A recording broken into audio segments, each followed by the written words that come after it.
மோடிக்கு ஓட்டு போடுங்க, 400 சீட்டு ஜெயிக்க வைங்க, அப்பதான் அந்த மசூதிக்கு பதிலா அங்க கிருஷ்ணர் கோயிலை கட்ட முடியும் அப்படின்னு சொல்லி பாஜக ஆட்சி செய்யக்கூடிய மாநிலத்தின் முதலமைச்சரே ஒரு பொது மேடையில மக்கள் முன்னாடி நின்னு எங்களுக்கு ஓட்டு போட்டு 400 சீட்டுக்கு அதிகமா ஜெயிக்க வச்சீங்கன்னா இந்த மசூதிக்கு பதிலா அங்க கிருஷ்ணர் கோயிலை கட்டுவோம் அப்படிங்கிறாரு. அதாவது மசூதியை இடிச்சிட்டு கிருஷ்ணர் கோயிலை கட்டுவோம் அப்படின்னு சொல்லி நேரடியாவே சொல்றாரு. யார் அந்த முதலமைச்சர், எந்த கூட்டத்துல பேசினாரு, எப்ப பேசினாரு, இது குறித்து தேர்தல் ஆணையம் இதுவரைக்கும் என்ன நடவடிக்கை எடுத்திருக்கு?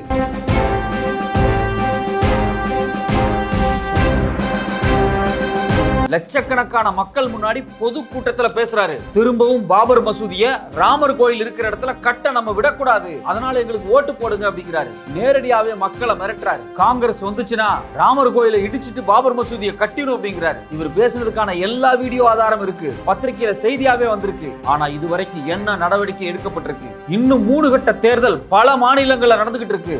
இந்த சூழ்நிலையில கலவரத்தை உருவாக்குற மாதிரியான இந்த பேச்சுக்கள், இந்த செயல்பாடுகள் ஏன் இதுவரைக்கும் தடுக்கப்படல? இவர் மேல இதுவரைக்கும் ஏன் எந்த வழக்குமே போடப்படல? தேர்தல் ஆணையம் இவருடைய பேச்சை ஏன் வேடிக்கை பார்த்துட்டு இருக்கு?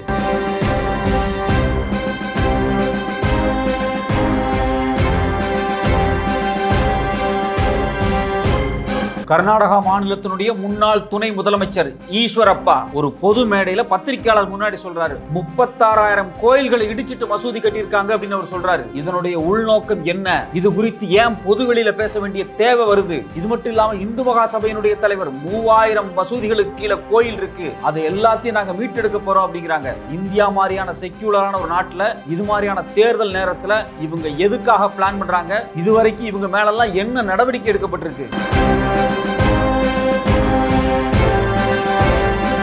வணக்கம், இது சத்யராஜின் நேர்பட கேள்.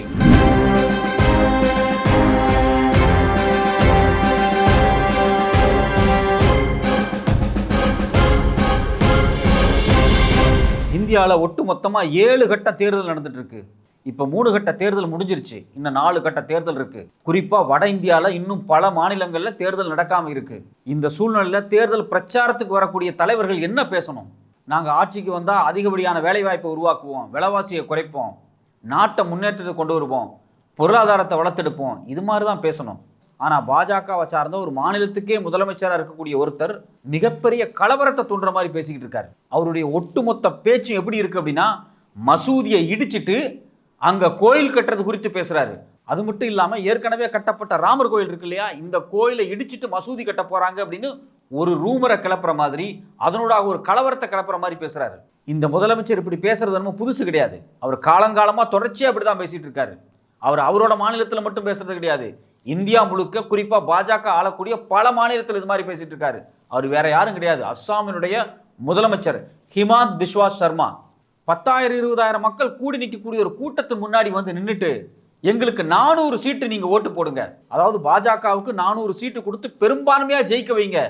எதுக்கு அப்படின்னா, இப்போ உத்தரப்பிரதேசத்துல வாரணாசியில் இருக்கக்கூடிய ஞானவாபி மசூதி இருக்கு இல்லையா, அந்த மசூதி இருக்கிற இடத்துல நாம கிருஷ்ணருக்கு ஒரு கோயில் கட்டுவோம் அப்படிங்கிறாரு. இதை கேட்கும்போது நமக்கு ரொம்ப அதிர்ச்சியா இருக்கு. இவர் ஒரு மாநிலத்தோட முதலமைச்சர்.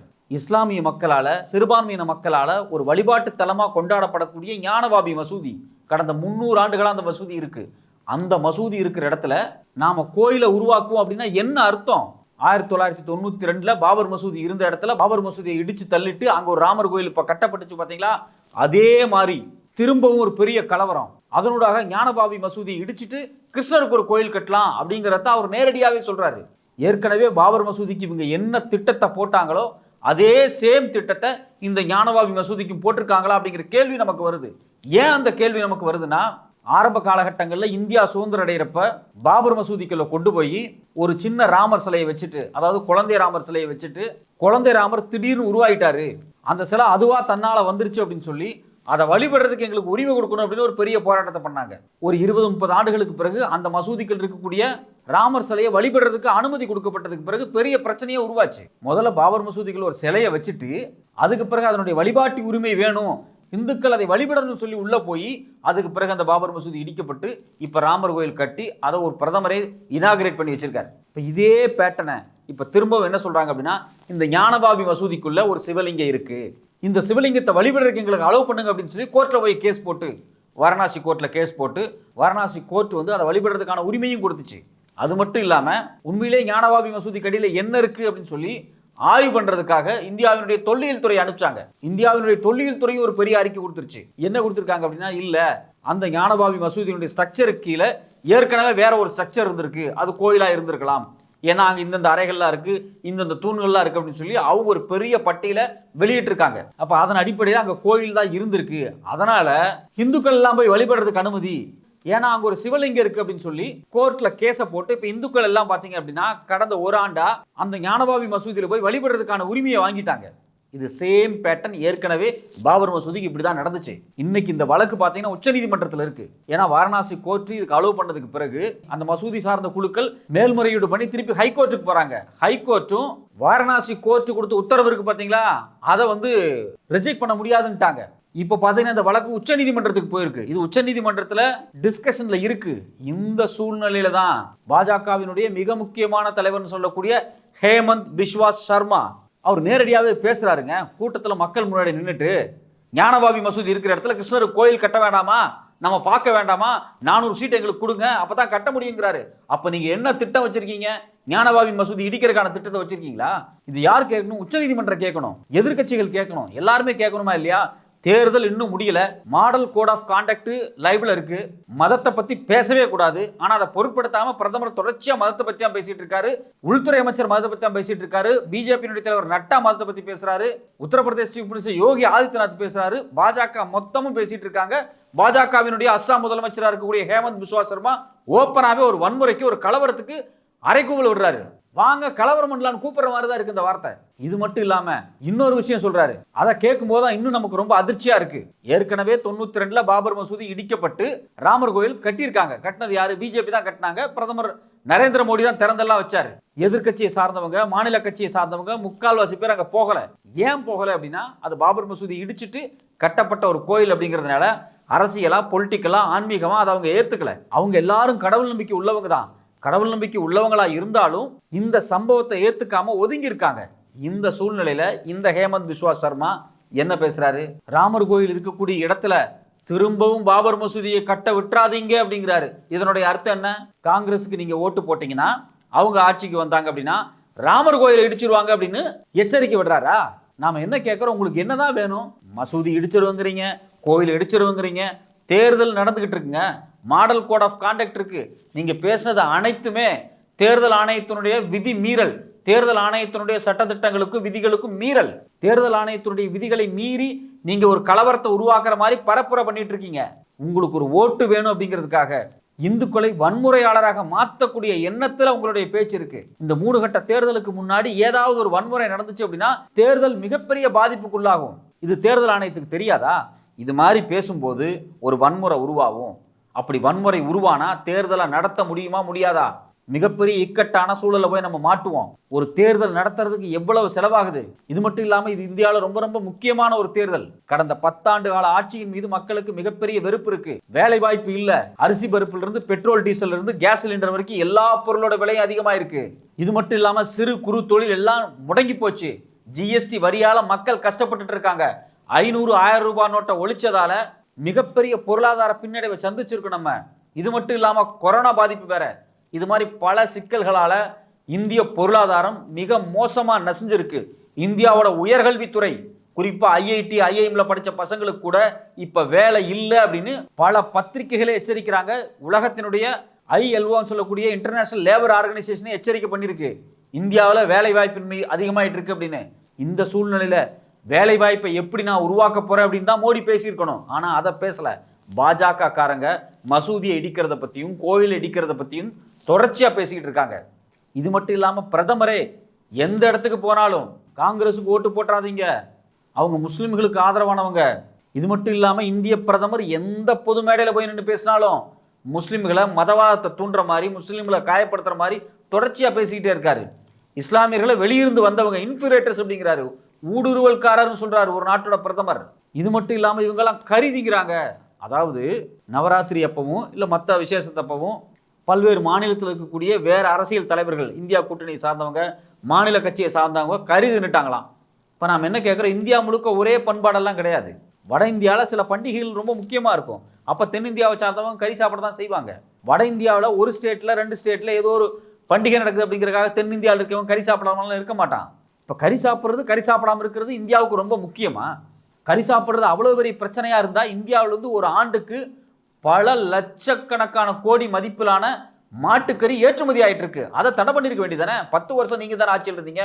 உங்களுக்கு பசுவை கொன்னாலோ இல்ல மற்ற உயிரினங்களை கொண்டு சாப்பிட்றது உங்களுக்கு ரொம்ப அநாகரிகமா தெரியுது, அது ரொம்ப உங்களுக்கு பிரச்சனையா தெரியுது அப்படின்னா வெளிநாடுகளுக்கு ஏற்றுமதி ஆகக்கூடிய மாட்டுக்கறி எருமக்கறியை நீங்க தடை பண்ணிருக்கலாமே. ஏன் தடை பண்ணல? அதெல்லாம் நடத்துறது முதல்ல யாரு? அதுக்கு பதில் சொல்ல முடியுமா? ஆனா நீங்க கறிங்கிறத பத்தி ஒரு இஷ்யூவா வந்து பொது மேடையில பேசுறீங்க. இது மட்டும் இல்லாம தொடரா ஒரு பொய் பிரச்சாரத்தை பண்ணிட்டே இருக்காங்க. ஓபிசி எஸ்சி எஸ்டி ரிசர்வேஷனை பிடுங்கி முஸ்லிம்களுக்கு கொடுத்துருவாங்க அப்படிங்கிறாங்க. இது மட்டும் இல்லாம முஸ்லிம்கள் அதிகமா குழந்தை பெற்றுக்கிறாங்க. இப்படி தொடர்ச்சியா தேர்தல் மேடையில வேலை வாய்ப்பு குறித்தும் பொருளாதாரத்தை சரி செய்யறது குறித்தும் விலைவாசி குறைக்கிறது குறித்தெல்லாம் பேசல. தொடர்ச்சியா மதவாதத்தை பத்தி தான் பேசிட்டு இருக்காரு பிரதமர். இது எல்லாத்துக்குமே தெரியும். எல்லா வீடியோலயும் வருது, எல்லா பத்திரிகையிலும் செய்தியா வருது. ஆனா இதுவரைக்கும் தேர்தல் ஆணையம் என்ன நடவடிக்கை எடுத்திருக்கு கேட்டா, நாங்க பாஜகவினுடைய தலைவர் நட்டாவுக்கு நோட்டீஸ் அனுப்பிச்சிருக்கோம் அப்படிங்கிறாங்க. பேசுனது நட்டா இல்ல, பேசுனது பிரதமர் தான். வீடியோ ஆதாரம் இருக்கு, பத்திரிகை ஆதாரம் இருக்கு, எல்லாமே உங்களுக்கு தெரியும். ஏன் நீங்க அமைதியா இருக்கீங்க இது வரைக்கும்? இதான் நாம வைக்கக்கூடிய மிக முக்கியமான கேள்வி. இது மட்டும் இல்லாம இந்த ஹிமான்சு பிஸ்வா சர்மா மிக மோசமா பேசியிருக்காருங்க. இவர் மேல என்ன நடவடிக்கை எடுக்க போறீங்க? இது மாதிரி தொடர்ச்சியா அவர் பேசினார்னா இன்னும் 3 கட்ட தேர்தல் நடக்குமாங்கிற சந்தேகமே வருது. அவங்க ஏதோ ஒரு கலவரத்தை தூண்டுறதுக்கு முயற்சி பண்றாங்க. இதை தடுக்கணும். இந்திய ஜனநாயகத்தின் மிக முக்கியமான ஒரு தேர்தல். இந்த தேர்தலை நடத்த வேண்டியது தேர்தல் ஆணையத்தினுடைய பொறுப்பு. இவ்வளவு பொறுப்பு மிக்க தேர்தல் ஆணையம் ஹிமாந்த் பிஸ்வா சர்மாவை பொது வெளியில பேசுறதுக்கு தடை விதிக்கணும். அவர் மேல வழக்கு போட்டு ஐபிசியின் படி அவர் கைது செய்யப்படணும். இந்த பாஜக காரங்களுக்கு RSS காரங்களுக்கு இது மாதிரி மசூதிகளை டார்கெட் பண்றது அப்படிங்கிறது முறை கிடையாது, பல தடவை. இது மட்டும் இல்லாம இன்னொரு அதிர்ச்சியான விஷயம் என்ன அப்படின்னா, இந்த ஹிமான்சு பிஸ்வா சர்மா இதுக்கு முன்னாடி பல மேடைகள்ல ரொம்ப ரொம்ப ரொம்ப கொச்சையா பேசியிருக்காரு. ரொம்ப கேவலமா சில விஷயத்தை பேசியிருக்காரு. இந்துக்களை அவமானப்படுத்துற மாதிரி பேசுறாரு. என்னன்னு பேசுறாரு? ஒரு ட்வீட்ல போடுறாரு, சூத்திரர்கள் பிராமணர்களுக்கும் சத்திரியர்களுக்கும் வைசியர்களுக்கும் சேவை செய்யறதா அவங்களுடைய வேலைன்னு சொல்றாரு. நாம நேரடியாவே கேட்கிறோம், இந்தியாவை அரசியலமைப்பு சட்டம் தான் ஆண்டுகிட்டு இருக்கு, மனு தர்மம் ஆளல. உங்களுக்கு மனு தர்மம் தான் முக்கியங்கிற மனநிலையில இருந்தீங்கன்னா நீங்க இந்தியாவிலேயே இருக்கக்கூடாது. இந்தியாவை அண்ணல் அம்பேத்கர் எழுதிய அரசியல் அமைப்பு சட்டத்தின்படி தான் ஆட்சி நடந்துட்டு இருக்கு. உங்களுக்கு மனு தர்மத்தை கொண்டு வரணும். பிராமணர்கள் வந்து உயர் சாதி, நாங்க ஆதிக்கம் செலுத்தணும், அது கீழே இருக்கக்கூடிய எல்லாருமே எங்களுக்கு சேவை செய்யணுங்கிற மனநிலையில் நீங்க இருந்தீங்க அப்படின்னா நீங்க இந்தியாவிலேயே இருக்க வேண்டிய அவசியம் கிடையாது. நீங்க வேற ஏதாவது தீவுக்கு போங்க. ஒரு மாநிலத்தோட முதலமைச்சரே இது மாதிரியான ஒரு ஸ்டேட்மெண்ட்டை எக்ஸ் தளத்துல போட்டுட்டு திடீர்னு டெலிட் பண்ணிட்டாரு. கேட்டா அது வந்து தெரியாதனமா போட்டோம், பகவத்கீதையில இருந்து எடுத்து போட்டோம், அவர் திருப்பி வந்து போயிடுச்சு அப்படின்னு கதை சொல்லி அதை பூசி மழுவினாரு. மாநிலத்தோட முதலமைச்சர் அந்த மாநிலத்தில் இருக்கக்கூடிய பெரும்பான்மை இந்துக்களை நீங்களாம் எங்களுக்கு சேவை செய்யணும்னு போடுறாரு. இவ்வளவு பெரிய அவமானம். கேட்டா நான் இந்துக்களுக்கு காத்தா இருக்கேன், இந்துக்களுக்கு காத்தா இருக்கேன், இந்துக்களுக்கு காத்தா இருக்குன்னு சொன்னீங்க. ஆனா இந்துக்களை அவமானப்படுத்துற மாதிரி, இந்துக்களை கேவலப்படுத்துற மாதிரி நீங்க பேசிருக்கீங்க. இது மட்டும் இல்லாம தொடர்ச்சி அந்த ஹேமந்த் பிஸ்வா சர்மா மேல பல குற்றச்சாட்டுகள் இருக்கு. ஏற்கனவே பாத்தீங்கன்னா 2013-14 இவர் மேல லூயிஸ் பர்கர் கேஸ்னு ஒரு ஸ்கேம் இருந்துச்சு. அதாவது இந்த கவுஹத்தி அப்படின்னு சொல்லக்கூடிய அஸ்ஸாம் மாநிலத்தினுடைய தலைநகர் இருக்கு பாத்தீங்களா, இதனுடைய இன்ஃப்ராஸ்ட்ரக்சர் ப்ராஜெக்ட்ல வெளிநாட்டு கம்பெனியோட சேர்ந்து சில ஒப்பந்தங்கள் போட்டதுல இவர் பணம் வாங்கியிருக்காரு, அதாவது லஞ்சம் வாங்கியிருக்காரு. இவர் மேல வழக்கு இருக்கு. இந்த வழக்கு அமெரிக்காலேயே நடத்தப்பட்டுச்சு. ஏன்னா இந்த கம்பெனி வந்து அமெரிக்காவை சார்ந்த கம்பெனி. இந்த லூயிஸ் பர்கர் ஸ்கேம்ல இவர் மேல 2014 சிபிஐ ரைடு பண்ணாங்க.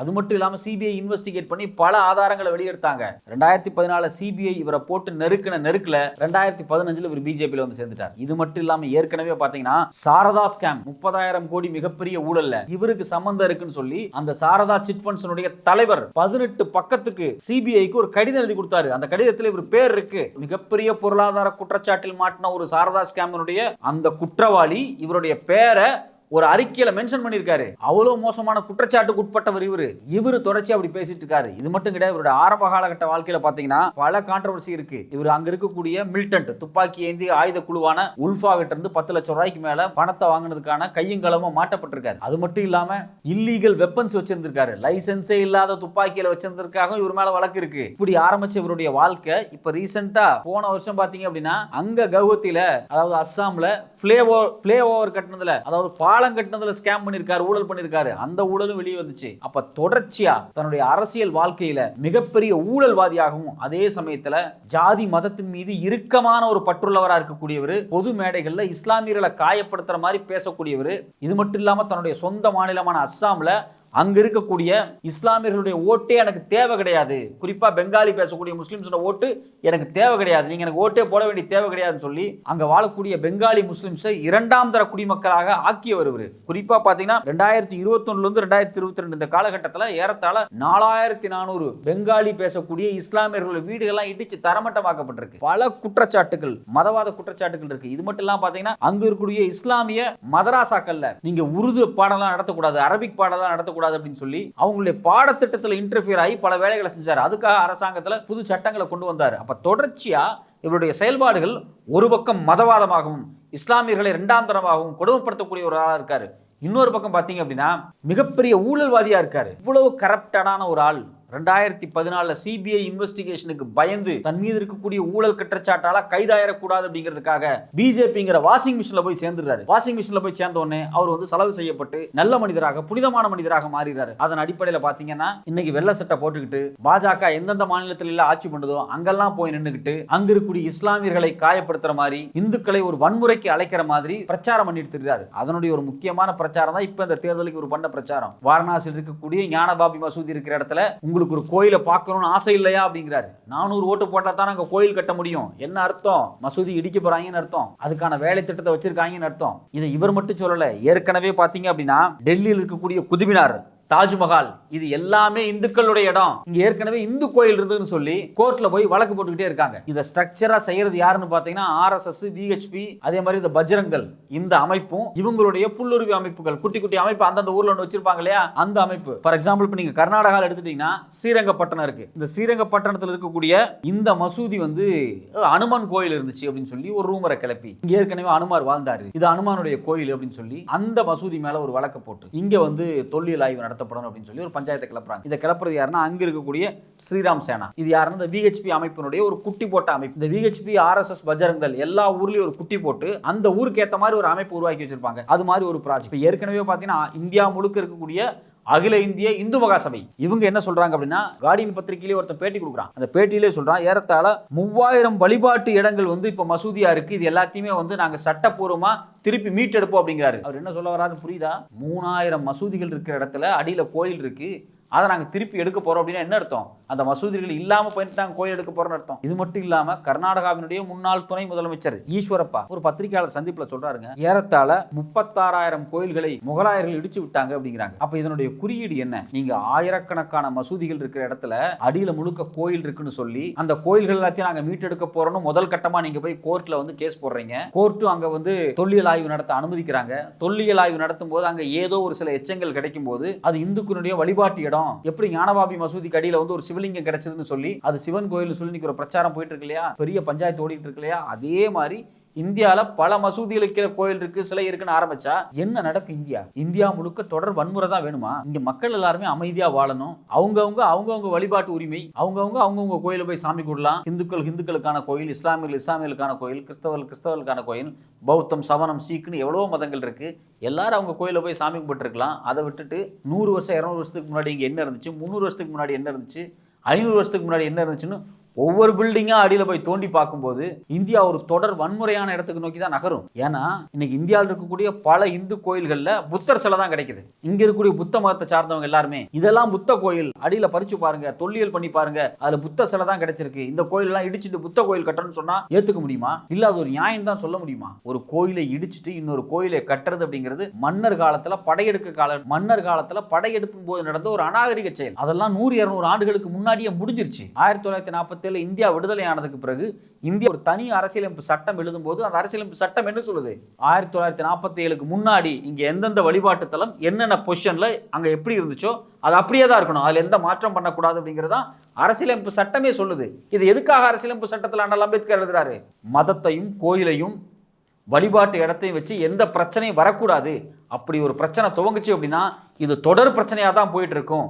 தினம் வன்முறை நடக்கும், கலவரம் நடக்கும், உயிர் போகும், உடைமைகள் அழியும், நாட்டில் ஒரு சீரான பொருளாதாரம் இருக்காது, அமைதியான சமூக பண்பாடு இருக்காது அப்படிங்கறதுக்காக தான் ஒரு சட்டத்தை கொண்டு வர்றாங்க. ஆனா அந்த சட்டத்தையும் மீறிதான் பாபர் மசூதி இடிக்கப்பட்டுச்சு. ஆனா இது பாபர் மசூதியோட நிக்குமா அப்படிங்கிற கேள்விதான் நமக்கு வருது. ஏன்னா அடுத்து ஞானபாபி மசூதி சொல்றாங்க, அது மட்டும் இல்லாம குதுபினார சொல்றாங்க, தாஜ்மஹாலை சொல்றாங்க, ஜாமியா மசூதி சொல்றாங்க. இப்படி ஒவ்வொரு மசூதியா பட்டியல் போடுறாங்க. இந்து மகாசபை 3000 வழிபாட்டு தலங்களை நாங்க மீட்டெடுக்க போறோம்னு சொல்றாங்க. அப்ப இன்னொரு 100 வருஷத்துக்கு இங்க வந்து ரத்த ஆறு தான் ஓடணுமா? இதெல்லாம் எதுக்காக நீங்க தேர்தல் நேரத்தில் பேசுறீங்க? இன்னும் 3 கட்ட தேர்தல் இருக்கு. இந்த தேர்தலை சுமூகமாக நடத்த வேண்டியது தேர்தல் ஆணையத்தினுடைய பொறுப்பு. தேர்தல் ஆணையம் இந்த தேர்தலை மிகச்சிறப்பா நடத்தி முடிக்கணும் அப்படின்னா இது மாதிரி பாஜக காரங்க பேசக்கூடியதை ஒட்டுமொத்தமா தடுக்கணும். ஹிமாந்த் பிஸ்வா சர்மா மாதிரியான ஆட்கள் மேல வழக்கு பதியப்படணும். குறிப்பா உயர்நீதிமன்றமா இருந்தாலும் சரி, உச்சநீதிமன்றமா இருந்தாலும் சரி, இல்ல காவல்துறையா இருக்கட்டும், மத கலவரத்தை ஏற்படுத்துற மாதிரி பேசக்கூடியவங்கள்ட்ட சுயோமோட்டோவா அவங்க மேல வழக்கு போட்டு அவங்கள கைது பண்ணணும். நார்மலா இருக்கிற காலகட்டத்தில் பேசினாவே வழக்கு பதியப்படணும். இது மாடல் கோட் ஆஃப் கான்டக்ட் இருக்கக்கூடிய இந்த நேரத்தில் இவங்க பேசுறது எல்லாத்தையுமே தேர்தல் ஆணையம் வேடிக்கை பார்த்துட்டு இருக்கா அப்படின்னு கேள்விதான் நமக்கு வருது. இது எல்லாத்தையும் தாண்டி தேர்தல் இங்க நல்லா நடத்தப்படணும் அப்படின்னா இந்திய மக்களுக்குள்ள இருக்கக்கூடிய மத ஒற்றுமை தான் இந்த தேர்தலை சிறப்பா நடத்தி முடிக்கிறதுக்கான ஒரே வழியா இருக்கு.